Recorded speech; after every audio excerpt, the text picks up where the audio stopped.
So at this stage in the dialogue, Socrates has them concede that knowledge of knowledge is possible. We've seen that this idea of a knowledge of knowledge is both unclear and, to the extent that we make it clear, in the ways that it's happened, it's a problematic notion. Doesn't mean it's impossible, but it's very problematic, and at this stage it seems to almost threaten to just stop the whole discussion. So what's done then is that Socrates says we'll just concede it. In other words, we'll pretend that that's not a problem in order to be able to move on. And what they move on to is Socrates' formulation, Socrates' sort of special variety of the idea of what Sophrosine is at this stage. And that is knowledge of what a person knows and does not know. That's sort of the basic idea at this stage. What is then in a way sketched are two kind of varieties of understanding this. There's the full-fledged notion of really knowing more or less the knowledge that the other knowledges possess, and then there is a more minimal version which seems to be pursued, and that is because of an argument that comes up at this point. And this minimal version will not take it that the knowledge of knowledge will be a knowledge including the content of the knowledges that it's a knowledge of. So for instance, if Sophrosine includes knowledge of something like carpentry as well as many other knowledges, you don't actually have to be a carpenter to possess it, to put this very simply. And the argument is that if your knowledge is really just knowledge of knowledge, then you should think of it as a knowledge of knowledge as knowledge. So in other words, what you know is the kind of structure and logic that knowledge has. And this would not be identical to having, to possessing the specific crafts and sciences that you then have knowledge of. This is the idea. At the same time, now, if we think of the value question, there is a very grand and fine thing about the sort of knowledge that included what the other knowledges had. And this is what is sort of put forth as a grand and fine thing, if they could have it. Of course, they seem to be very doubtful, especially Socrates, of whether it's possible, but it's put forth as a grand thing. And I think here it's very clear that the setting, the imagined setting, is political. We really are talking about a city here, about governing a city.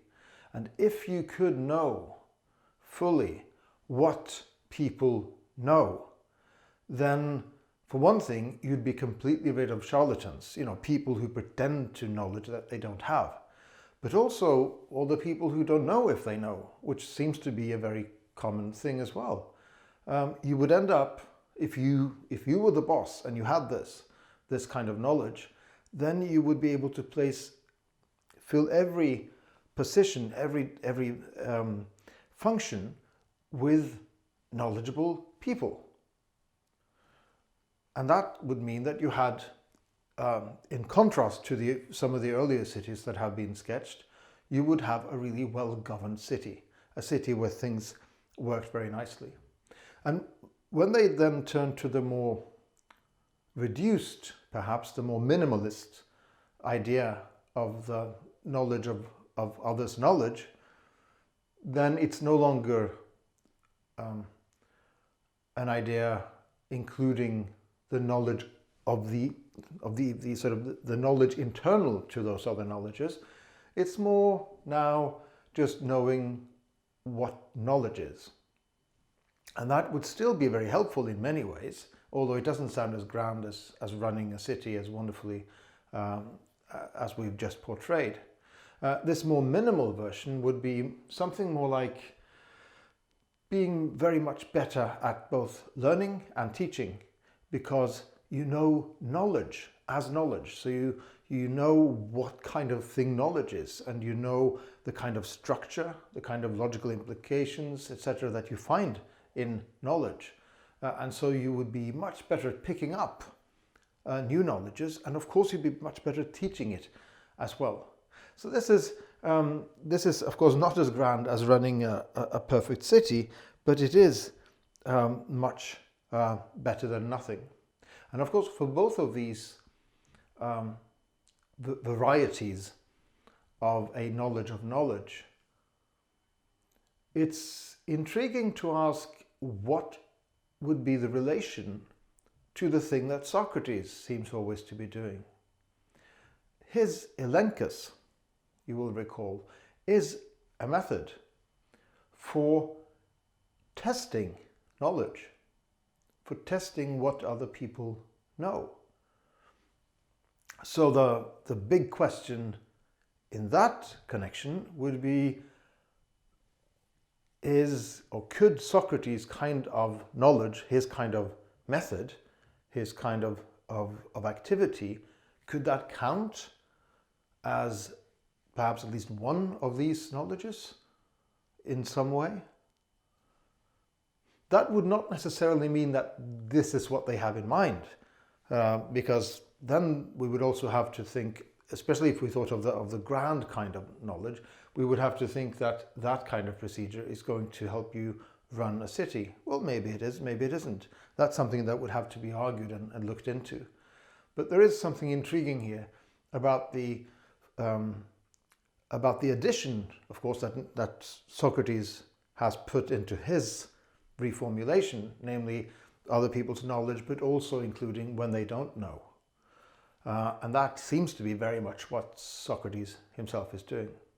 Also keep in mind that the question of happiness, eudaimonia, is kind of in the background here all the time, both for the people profited by the knowledge, for instance by just being parts of the city run by such knowledge, but also for the practitioner, him or herself, what it means to possess that kind of knowledge and how it relates to one's own happiness.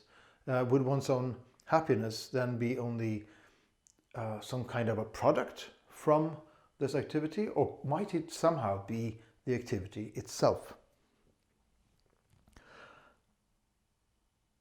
At this point, we have perhaps the most dramatic jump, argumentatively, in the whole dialogue, because now Critias all of a sudden claims that what he's talking about, or what we need, is the knowledge of good and bad. Now, in one way, that's a giant leap, because they had been talking about knowledge of knowledge in various, at times rather abstract ways. And now all of a sudden, he's simply talking about knowledge of good, knowledge of what is good and what is bad. But it shouldn't really come as much of a surprise.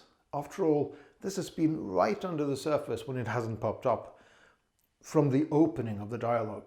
All that talk about beauty and goodness and usefulness, the notion of happiness, a good life, being right under the surface all the time, and the usefulness of this knowledge.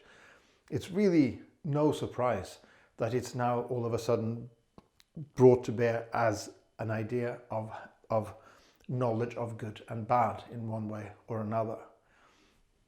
At the same time, it is a giant leap when it comes to formulation, because they haven't put this kind of goodness into their recent reformulations or discussions. And so the worst way of taking this, which is perhaps a little bit what Socrates does once it comes up, is to think of it as, so now there's an extra thing. So what does that mean? If you have this kind of wisdom or insight or whatever then sophrosina would be, then if carpentry is the knowledge of making chairs and tables, then is this knowledge something about goodness that you just can latch onto these products like an extra module or an extra thing? No, it couldn't be. That wouldn't really make sense. But we see here now that we have a new issue that we need to think about. Namely, what does it mean? What is the role of knowing about good and bad in this connection? How new is it in relation to what we've already been talking about? Namely, just knowledge. So basically, what is this relation between knowledge and goodness in this particular connection? I think there is, again, a hint in the earlier discussion of the Salmoxis medical practices, because there too we had this idea of something being good and them obviously knowing about what makes something be any good. And in that connection, of course, this kind of understanding of goodness meant going beyond the part. So if you're curing a headache, you have to look not only to the body but to the soul. In other words, a whole other whole. And it seems as if, unless you do this, the whole thing is just no good.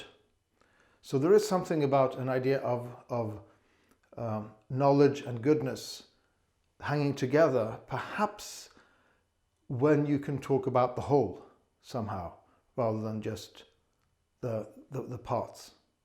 But that's, of course, also a bit speculative. So now, at the end, we are, as promised, we are in aporia. But as also promised, the aporia isn't really nothing. It's far from nothing. And in fact, it might be quite a lot. On the one hand, there is an aporia in this original sense that they seem to have not really gotten where they wanted to get, and there is confusion. But the confusion is really very helpful because they have clarified many things. They have pressed many issues.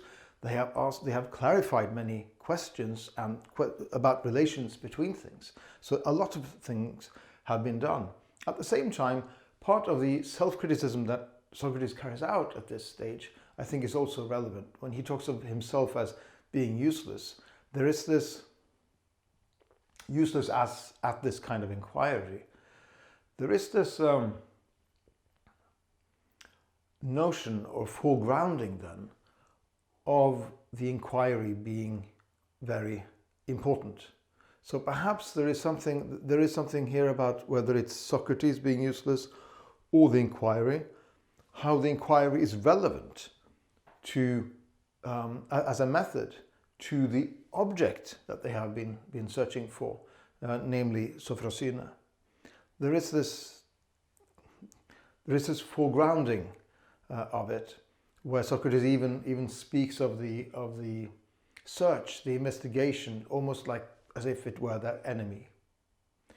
Now, another way in which the aporia is really far from nothing is by looking into Socrates' way of recapping what they've been up to, because he seems to not do this entirely fairly to himself or to themselves. His first point is that they have simply conceded reflexivity as if that was really impossible. You remember reflexivity being the idea that a sort of knowledge is possible with the knowledge of knowledge then also having knowledge of itself. Well, they haven't shown this to be impossible at all. All they've done is conceded. They've granted it. We haven't got a clear argument that it's impossible at all. So it's as if he's being more negative than he needs to be. Second point is that they have also conceded, he claims now, that the knowledge of knowledge would know these other knowledges products. Now that's never what they talked about, I think. They talked about knowledge of knowledge. They didn't talk about the products. So why this mismatch? Is this a hint to the reader, perhaps, to not be so sure where we're at this conclusion? Is this really the correct conclusion to what we've gone through so far? The third point is perhaps the most cruel of all when it comes to the sort of self-denigration and the self-criticism that Socrates shows up in the finale here, where he says that, you know, we said that knowledge is knowledge of what it doesn't know. In other words, a clear self-contradiction. And that, after all, hasn't happened. They have investigated various things, and they have reached some conclusions that they have perhaps later said couldn't hold, etc. But they haven't actually simply stated a clear contradiction. That they have not done. So there is something very sort of undeservedly dark and gloomy about Socrates' summing up here that doesn't really match the stuff that we've got from the conversation. Another thing to look at, which I think is very interesting here, are the attitudes on this, back to the dramatic level of the dialogue.